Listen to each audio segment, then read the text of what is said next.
वक्त हमारे साथ दिल्ली के उप मुख्यमंत्री और शिक्षा मंत्री मनीष सिसोदिया भी जुड़ चुके हैं। मनीष सिसोदिया जी, बहुत स्वागत है आपका आज तक पर। और मेरा पहला सवाल जो इसको पढ़ के सबसे पहले लोगों के जहन में आ रहा है, वो सवाल यही है, और ज्यादा देशभक्ति की भावना को प्रबल किया जाएगा, इसके जरिए दिल्ली सरकार क्या बताना चाहती है और दिल्ली बोर्ड के गठन की जरूरत आखिर क्यों आन पड़ी? देखिए, हमने पिछले 5 से 6 साल में देखे तो स्कूल की बिल्डिंग्स अच्छी हो गई हैं, स्कूलों में वातावरण पढ़ाई का अच्छा हो गया, टीचर्स बहुत इंस्पायर फील करने लगे और उसके रिजल्ट भी अच्छे आने लगे। 98% पास होने लगे, बच्चे आईआईटी जाने लगे, जेईई नीट के एग्जाम क्रॉस करने लगे। लेकिन सवाल यही था कि वो जो बच्चा नीट में जा रहा है या 98% लाके पास हो रहा है, वो बच्चा एक अच्छा इंसान बन पा रहा है कि नहीं बन पा रहा, उसके अंदर देशभक्ति है कि नहीं है, वो परिवार के लिए, समाज के लिए समर्पित है कि नहीं है। ये हमारा जो सीबीएसई बोर्ड है या जो परीक्षा बोर्ड है, वो जांचने में कामयाब नहीं था। हमें लगता है कि हमारी परीक्षा प्रणाली को हमें बहुत बदलने की जरूरत है। लास्ट में 3 घंटे की एक परीक्षा लेके हम कहें कि अब बच्चा पास हो गया, फेल हो गया, दुनिया इससे आगे निकल चुकी है। तो ये रिफॉर्म मच नीडेड है, बहुत जरूरत है इस रिफॉर्म की देश में और शिक्षा में। हम एक बचपन में चित्रा कहानी पढ़ते थे कि कोई राजा था और उसकी जान तोते में बसती थी और सारा कुछ उससे चलता था। तो परीक्षा वो तोता है जिससे शिक्षा चलती है। हम चाहे जो बड़ी बड़ी बातें कर लें, हम लर्निंग आउटकम्स में, अपनी एजुकेशन पॉलिसी में कुछ भी लिख दें, लेकिन क्लास में तो साहब वही पढ़ाया जाता है जो पिछले 5 साल के पेपर में आया था, जो टेस्ट में आया था। तो वो टेस्ट से ही हम आउटकम निकालने की कोशिश करेंगे, इसीलिए बोर्ड बनाया है और ये अभी तक का एजुकेशन में हमारा सबसे बड़ा रिफॉर्म साबित होगा, मुझे इसका पूरा भरोसा है। अब लोगों के जहन में मनीष जी ये सवाल आएगा कि क्या देशभक्ति की भावना अभी छात्रों में जागृत नहीं थी कि अलग से पाठ्यक्रम को शामिल किया जा रहा है दिल्ली बोर्ड के जरिए? और बीजेपी भी देशभक्ति की बात करती है, तो ये जरा ये बताइए दर्शकों को कि आम आदमी पार्टी और बीजेपी के जो छात्रों को लेकर देशभक्ति की भावना है, ये कैसे अलग रहने वाली है? नहीं, देशभक्ति कहीं से भी अलग नहीं रह सकती। देश तो एक ही है, तो देशभक्ति कैसे अलग होगी? हमारा सिर्फ इतना कहना है कि हर पढ़ा लिखा आदमी अगर रेड लाइट पे खड़ा होता है तो रेड लाइट इसलिए नहीं तोड़ता कि सामने पुलिस वाला खड़ा है, या रेड लाइट इसलिए नहीं तोड़ता कि उसको लगता है मुझे मेरे देश के सिस्टम का सम्मान करना चाहिए। ये देशभक्ति है। आप अपने घर में बिजली का स्विच इसलिए ऑफ करते हैं कि मेरा बिजली का बिल ज्यादा आ जाएगा, या आपको लगता है कि मुझे अपने देश के संसाधनों से प्यार है, मुझे अपने देश के संसाधनों को वेस्ट नहीं करना चाहिए। ये हमारे लिए देशभक्ति है। हम यहां से देशभक्ति को शुरू कर रहे हैं और हर बच्चा एक रेस्पॉन्सिबल सिटीजन बने, वो महिलाओं का सम्मान करे, वो धर्म जातियों का सम्मान करे, वो अपने देश की मिट्टी का सम्मान करे। ये उसमें कूट कूट के भरा होना चाहिए। शिक्षा की जिम्मेदारी है कि हर बच्चे के अंदर कूट कूट के देशभक्ति उसमें भरी हो। वो जब स्कूल कॉलेज में जाए तो सिर्फ तिरंगे को सलाम देने के लिए नहीं, बल्कि इस तिरंगे के नीचे खड़े हुए लोगों से भी प्यार करना सीखे, देश से प्यार करना सीखे। लेकिन ये कट्टर देशभक्ति, इस पर मुख्यमंत्री ने बहुत जोर दिया है, तो ये कट्टर शब्द, इसको लेकर थोड़े सवाल खड़े हो रहे हैं। बिल्कुल, कट्टर देशभक्त होना ही चाहिए, हर इंसान को होना चाहिए। और इसीलिए मैंने कहा कि कट्टर देशभक्ति ये भी है कि अगर आप अपने देश का पानी वेस्ट करते हैं, अगर आप अपने देश का पर्यावरण को प्रदूषित करते हैं, तो आपकी देशभक्ति पे सवाल है। अगर आप कोई बड़ी मिठाई की दुकान चलाते हैं, आप बहुत बड़े पढ़े लिखे आदमी हैं, अगर मिलावट करते हैं सिर्फ प्रॉफिट करने के लिए, तो आपकी देशभक्ति पे सवाल है। तो ये कट्टर नहीं है।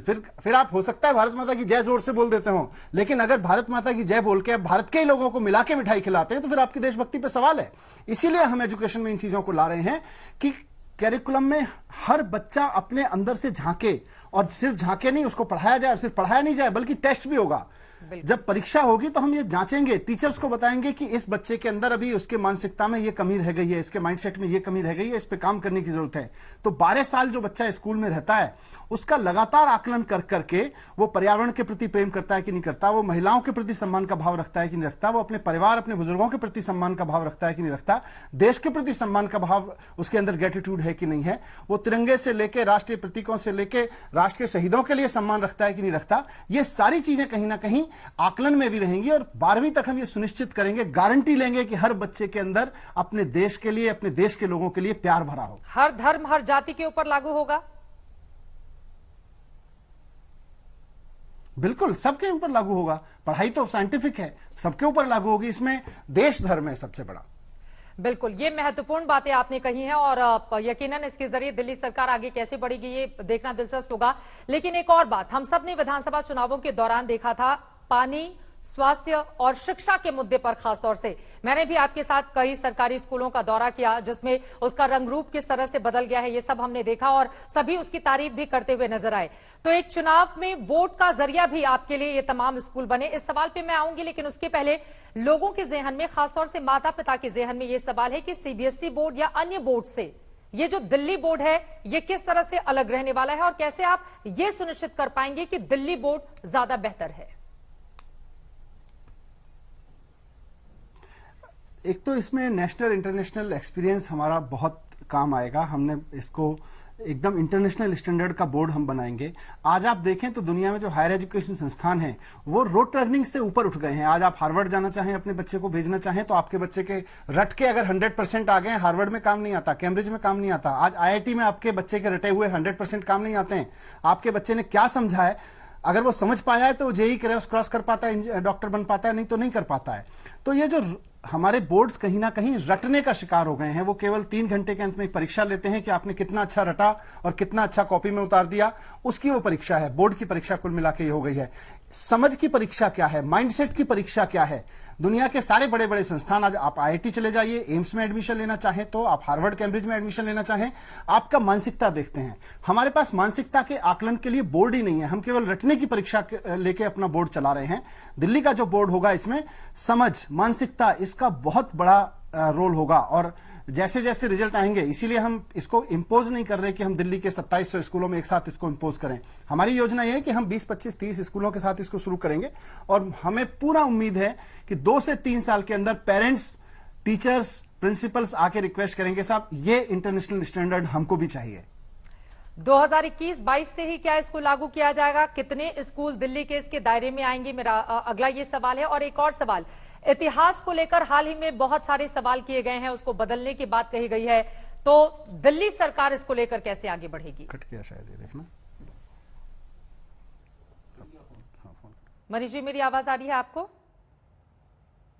चलिए, मनीष सिसोदिया दिल्ली के शिक्षा मंत्री इस वक्त हमारे साथ जुड़े हुए हैं। आपको बता दें, कट्टर देशभक्ति पाठ्यक्रम को शामिल किया जा रहा है जो दिल्ली बोर्ड बनाया जाएगा उसमें, और दावा इस बात का किया जा रहा है कि दरअसल ऐसे बच्चों को तैयार करना है जो कट्टर देशभक्त हों, देशभक्ति वाला ये शिक्षा बोर्ड होगा। सभी धर्म जाति के बच्चे अच्छे इंसान बने, इस बात पर भी जोर दिल्ली बोर्ड में दिया जाएगा। पढ़ाई से छात्रों को रोजगार मिले और कौन कौन सी बड़ी बातें हैं उसको बताती हुई हमारी ये छोटी सी रिपोर्ट देखिए।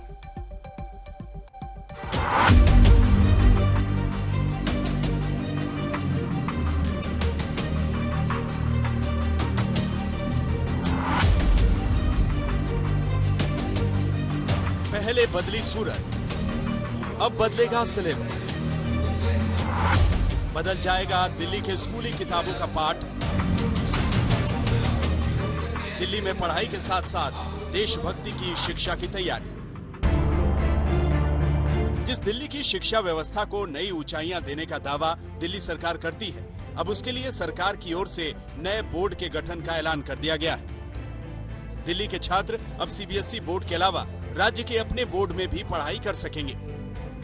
दिल्ली की कैबिनेट में Delhi board of school education के गठन की अप्रूवल दे दी है। दिल्ली में अलग से अब एक Delhi board of school education बनाया जाएगा। दिल्ली सरकार के जो दावे हैं उसमें कितना है दम, इसी पर हम चर्चा कर रहे हैं। बहुत सारे सवाल जो छात्रों के मन में है, जो उनके माता पिता के जहन में है, उसी सवाल का जवाब हम ले रहे हैं। दिल्ली के उप मुख्यमंत्री शिक्षा मंत्री मनीष सिसोदिया लगातार हमारे साथ जुड़े हुए हैं। मनीष जी, आपसे मैंने सवाल पूछा था 2021-22 में कुल कितने स्कूल इसमें शामिल किए जा रहे हैं, और साथ ही एक और सवाल इससे जुड़ा हुआ, इतिहास को लेकर बहुत सारी बातें पिछले दिनों हमने देखी अलग अलग पार्टियों की ओर से। इतिहास को दिल्ली सरकार किस रंग रूप में शामिल करने जा रही है अपने इस नए दिल्ली बोर्ड में जिसका गठन किया जाना है? अभी हम शुरुआत करेंगे इसकी इस साल 25 से 30 स्कूल से, और हम चाहेंगे कि 1-2 साल ये अपनी एक कामयाबी का, अपने नए तरीके का प्रदर्शन करे, ताकि लोगों की खुद इसमें दिलचस्पी बढ़े कि जो इंटरनेशनल बोर्ड आज पूरे देश में, देखिए आप पेरेंट्स से बात करिए जो भी क्वालिटेटिव एजुकेशन चाहते हैं अपने बच्चों के लिए, वो चाहते हैं इंटरनेशनल बोर्ड मिले। क्यों मिले? क्योंकि वो एक अलग दुनिया के बहुत सारे एक्सपीरियंस उसमें शामिल होते हैं। तो हम भी चाहेंगे कि ये बहुत अच्छा बोर्ड बने और धीरे धीरे इसकी मांग बढ़ेगी। आपने इतिहास की बात की, इतिहास तो देश का एक ही है। एनसीईआरटी, एससीईआरटी की किताबें और जो नेशनल करिकुलम फ्रेमवर्क है उसमें जो इतिहास है, इतिहास तो वही रहना है और वही रहेगा। हमारा सिर्फ इतना है कि इतिहास को पढ़ाते वक्त जब बच्चे का आकलन करें तो केवल रटने की क्षमता पे करें कि उसने इतिहास की पुस्तक को रट लिया, उसने डेट्स अच्छे से रट ली, या इतिहास को बहुत क्रिटिकल नजरिए से वो समझ रहा है, उसके ऊपर व्यू पॉइंट रख रहा है, या उसको समझ के उसको यूज करना जानता है। ये सारे आकलन हम बोर्ड से करेंगे। तो बोर्ड जो है वो बोर्ड का काम है। बोर्ड का काम इतिहास की नई किताब लिखना नहीं होगा। बोर्ड का काम ये होगा कि जो इतिहास की किताब बच्चे को पढ़ने के लिए दी गई है वो उसको समझ पा रहा है कि नहीं समझ पा रहा है, या केवल रट के कॉपी पेस्ट कर पा रहा है। बिल्कुल, ये सबसे महत्वपूर्ण है कि रटाने के बजाय समझाने पर ज्यादा जोर दिया जाएगा और उसमें अगर कामयाबी मिलती है तो यकीनन ये काफी अच्छी बात होगी। अब मेरा अगला सवाल यह है, देखिए बहुत सारे अलग अलग राज्यों के अगर हम बोर्ड को देखें, सीबीएसई या दूसरे अन्य बोर्ड से हम तुलना करें तो कहीं ना कहीं वो थोड़ा पीछे रह जाते हैं, या वहां से जो सरकारी स्कूल से निकलने वाले बच्चे हैं वो उस तरह से प्रतियोगी परीक्षाओं में शायद दूसरे बोर्ड जो बड़े हैं, चाहे सीबीएसई, आईसीएसई की बात करें, उनके मुकाबले वो बच्चे काफी ज्यादा पीछे रह जाते हैं। तो दिल्ली सरकार दिल्ली बोर्ड के जरिए इसको कैसे सुनिश्चित करेगी कि सीबीएसई बोर्ड से या आईसीएसई बोर्ड से हम ज्यादा बेहतर शिक्षा व्यवस्था यहां पर सुनिश्चित कर पाए? देखिए, जो मौजूदा परीक्षा प्रणाली है, मौजूदा पढ़ाई है, उसमें हमारा बोर्ड सीबीएसई था और सीबीएसई के साथ बहुत अच्छा काम चल रहा था। तो अगर अपना बोर्ड बनाने की ही बात होती, राज्य का बोर्ड बनाने की बात होती, तो हमारे लिए सीबीएसई भी अच्छा था, हमें कोई दिक्कत नहीं थी। पिछले 5 साल से हम इस पे काम कर रहे हैं। लेकिन अब इससे अगला कदम है, हमने अच्छे स्कूल बना दिए, टीचर्स का अच्छा माहौल हो गया, रिजल्ट होने लगा, बच्चे पास होने लगे। लेकिन अब उन बच्चों के अंदर जिनको हम 21st सेंचुरी स्किल कहते हैं, अच्छा इंसान बनने का, क्रिटिकल थिंकिंग का, प्रॉब्लम सॉल्विंग का, दुनिया की सबसे बड़ी कंपनी उनकी तरफ ये देखे कि ये बच्चा तो बहुत अच्छे से प्रॉब्लम सॉल्विंग करता है, वो सारे अच्छा प्रोफेशनल कैसे बनेगा, इसके लिए ही हम बोर्ड बना रहे हैं। हमारे बोर्ड बनाने का मकसद केवल और केवल यह है कि हम एग्जाम रिफॉर्म के जरिए पूरी पढ़ाई को रिफॉर्म करें। वो नहीं हो पाएगा तो नया बोर्ड बनाने का कोई फायदा नहीं है। इससे दिल्ली में 2 बोर्ड की बिल्डिंग बिठाने की क्या जरूरत है? सीबीएसई अच्छा था, देश भर में काम कर रहा है। नया बोर्ड हम बना इसलिए रहे हैं कि इस क्वालिटी को हम 4 कदम और आगे लेके जाएंगे। बच्चों को बेहतर परीक्षा के लिए आप तैयार करने की बात कर रहे हैं, लेकिन अभी तो दिल्ली सरकार की परीक्षा होगी जब एलजी के पास फाइल जाएगी तो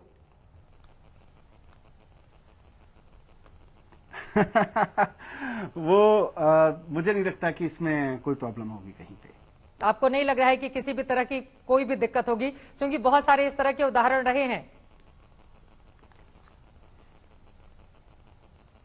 नहीं, जो उदाहरण रहे हैं वो अलग तरीके के रहे हैं, लेकिन सुप्रीम कोर्ट के फैसले के बाद से फिर हमें, जब पिछले 2 साल पहले सुप्रीम कोर्ट का फैसला आ गया था, तो उसके बाद से हमें जो ट्रांसफर्ड सब्जेक्ट हैं उनकी फाइल्स वहां भेजने की जरूरत नहीं पड़ती है। ठीक है, चलिए, ये महत्वपूर्ण होगा। हमने शिक्षा पर बात कर ली और यकीनन ये सच्चाई भी है कि राजधानी दिल्ली में जो सरकारी स्कूलों के रंग रूप आप देखेंगे तो यकीनन मनीष सिसोदिया के इस बारे में कम से कम तारीफ करनी होगी। लेकिन थोड़ा सा आगे बढ़ते हुए 1-2 और सवाल हैं जिसका जवाब मैं संक्षिप्त में आपसे चाहूंगी। ममता बनर्जी ने पश्चिम बंगाल में अरविंद केजरीवाल की तारीफ करते हुए कहा है कि वो तो मेरे दोस्त हैं। तो अरविंद जी जाएंगे उनके प्रचार प्रसार के लिए? आप लोग जा रहे हैं ममता दीदी के लिए? अच्छी बात है, अच्छी बात है। ममता दीदी अगर दोस्त मानती है अरविंद केजरीवाल जी को, उनके लिए शुभकामनाएं हैं हमारी तरफ से। उनका चुनाव आ रहा है।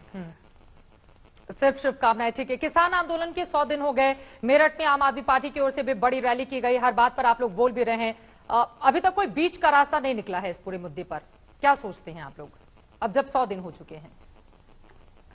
ये अनफॉर्चुनेट है कि 100 दिन से देश का किसान देश के बॉर्डर पे बैठा हुआ है और सरकार सुन नहीं रही है।